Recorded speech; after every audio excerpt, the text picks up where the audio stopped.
Hey guys, it's Aman and Christina from Our Rich Journey. On today's video, we are talking about a very serious subject that is harming so many of you from a financial perspective.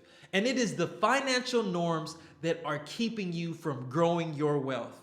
You see, too many of us are going through life unconsciously throwing our money away. And this really bothers me and Christina, especially because we're such proponents of people growing their wealth for financial independence. But the things that we're going to talk about today are preventing you from going to that next level. So in this video, we are going to break it down for you and hopefully give you enough information that you don't fall prey to these financial norms, but instead you are able to save money, make money, and invest money on your journey towards financial independence. So we are going to talk about 7 different financial norms that we think you should completely disavow. And if you are able to separate yourself from these norms, you can start to begin to generate wealth, even millions of dollars. But before we get into these norms, if you're new to our channel is all about making money, saving money, and investing money on the road to financial independence. Aman and I were on the road to financial independence for 8 years. We reached financial independence, quit our federal government jobs, and retired early before the age of 40. So if you are interested in ways to make money, to save money, or to invest money, make sure you subscribe to our channel and follow us on Instagram. So Christina mentioned that we are financially independent and that we have retired early. She forgot to mention that we are also millionaires. And we are millionaires because of the norms that we broke from. And one of the first norms that we broke from when we got into our relationship was not overspending on one-time events. So when we are talking about one-time events, we're talking about the one-year-old birthday party. We're talking about sweet 16s. We're talking about weddings. And I'll give you some numbers because in 2019, the average cost of a wedding was $33,000. Now, this is a norm that should completely be rejected because think about the money you could save and invest if you didn't go all out on a huge wedding. Aman and I, when we got married, we went to the Justice of the Peace. We spent about $50. We completely rejected the idea that we needed to spend thousands and thousands of dollars and go into debt in order to get married. And this was really important for us because it established our financial footing early on in our relationship. If we would have spent $30,000 on a wedding, it would have set our dreams back even further. Our dream was not to have a one-day event. Instead, our dream was to build wealth for the long term. And so by making this one decision, it set us up for financial success. Now, of course, we're not saying that you have to go the $50 route that Aman and I went, but if you are planning a wedding, you really need to take, of course, cost into account and really consider the pros and cons of having a very expensive wedding versus a downsized wedding. Because any money that you can save on your wedding, you can in turn invest that and grow your wealth together so that potentially you can reach financial independence earlier, you can retire earlier, and you can enjoy life together a lot sooner without work. And our next financial norm is storage. Why is it so normal for someone to have a storage unit? Because we know a lot of people that buy so much stuff that they can't fit in their house, so they have to go and pay for someone else to hold it for them. In fact, we knew someone that had a storage unit for 10 years. And at the end of that 10 years, we helped this same person throw away 99% of the items that were in this storage unit. What is so amazing to me is thinking about that 10-year time frame. So people generally spend anywhere from $60 to $180 a month on storage. Now think of that amount over a 10-year time frame. Someone who spends $180, if they were instead to put that in a total stock market index fund, $180 a month over a 10-year period would result in more than $40,000. And this is why we say that things like this, the norm of having so much stuff that it's okay to get a storage unit, is taking from your wealth building. Because instead of paying for that storage, you could have been investing in your future. The next financial norm eroding away at your wealth or keeping you from wealth are retail credit cards. And these are the credit cards that you apply for at the register at Gap or Macy's or one of these retail stores. In fact, a recent study was done and more than 70% of the people that have these cards applied for them at the register. I can't think of a more impulsive action that will detrimentally affect your wealth. Because it's not just the fact that you're taking out a credit card, it's that you're doing it on a whim. And because of that, you're not really looking at the numbers.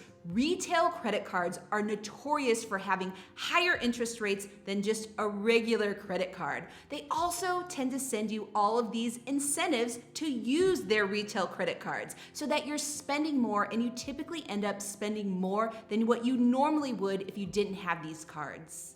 And the next financial norm is that we have been conditioned to accept that brand names represent an elite status. And what I mean by this is people will walk around with $10,000 purses or $10,000 watches, and that is supposed to mean something. That is supposed to represent something. But we rarely ever look at the underlying financial obligations related to these types of items. Now consider someone that has a $10,000 purse. That person may simply be trying to keep up with the Joneses. Look at someone right next to that person. Let's say that person has a cloth bag, works in a small little cubicle, eats lunch from food. Are you talking about us? I'm saying that a person that doesn't have these brand name items could very well have more money in their investment portfolio than the next person standing next to them with that flashy car, with a flashy purse, with a flashy watch. These things don't necessarily represent wealth. Now, we point this out to you because so many of you fall victims to the advertising machine that pushes these types of products in your life. And so many of you think, well, I deserve these items. I've worked hard for them, and so I am treating myself. But what we ask you to do is go back and look at the previous items that you bought that are very similar to these high-end status symbols. The previous items that you bought, do they still bring value to your life? Were you happy with those purchases? The next financial norm is overspending on a house. And I'm talking specifically about those people in the United States. And I'll tell you why, is because when you apply for a mortgage for a home, it's standard to assume that you can spend about 30% of your income on a home. And typically that's what people go after. They go up to 30% of their income and they are looking to buy that big house, the house with cinemas. There's homes with tennis courts, with 5 different bathrooms. I mean, there are so many different homes in the United States that are huge, and that's what people are looking to. But you are spreading out that cost of your home over a 30-year mortgage. The payments associated with that are spread out, and you're paying interest on that home. I'll give you an idea of looking at how you are spending in terms of interest.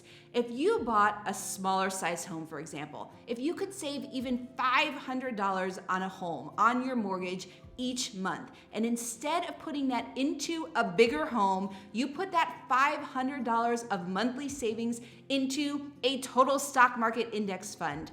After 30 years, $500 a month, you would have more than $1 million in your investment account. And that is so powerful because at the same time, you have also paid off your home over that 30-year period. So you got a paid off home and you got $1 million in a stock investment portfolio.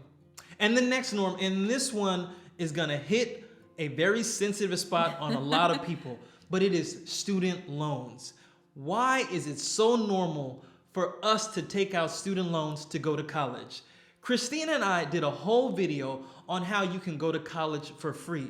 In fact, both of us went to college most of the time for free. When I was an undergrad, I got 26 tiny local scholarships that paid for my entire undergrad. And when I was in grad school, I got that paid for by my job because I did not accept the norm that I should get a student loan to pay for higher education. There are so many different resources out there that I think most people don't even consider looking at because they have assumed that they have to bear the cost of their education.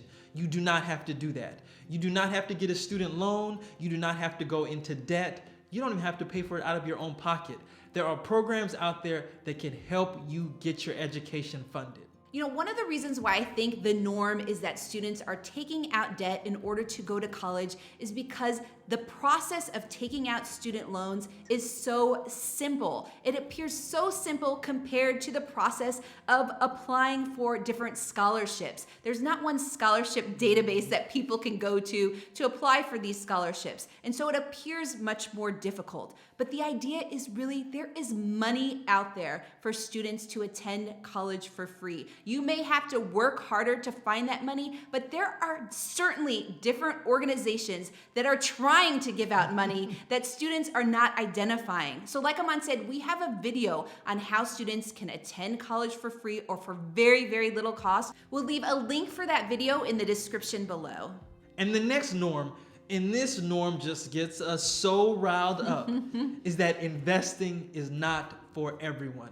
And this is a sad, sad norm because so many people actually believe that investing isn't for them because they are not an expert. They believe that they need to have all the knowledge in the world, that they need to be as smart as Warren Buffett or as rich as Warren Buffett in order to invest in the stock market, when in fact, you don't need any of those things. Investing can be very simple and you can grow your money in a very simple way. You don't need to overcomplicate it. And that's why we started this YouTube channel, so that you could see how we have done it on our journey, and maybe it gives you some confidence so that you recognize that this is a very normal thing to build your wealth for financial independence by investing in the stock market, by investing in real estate, by being an investor.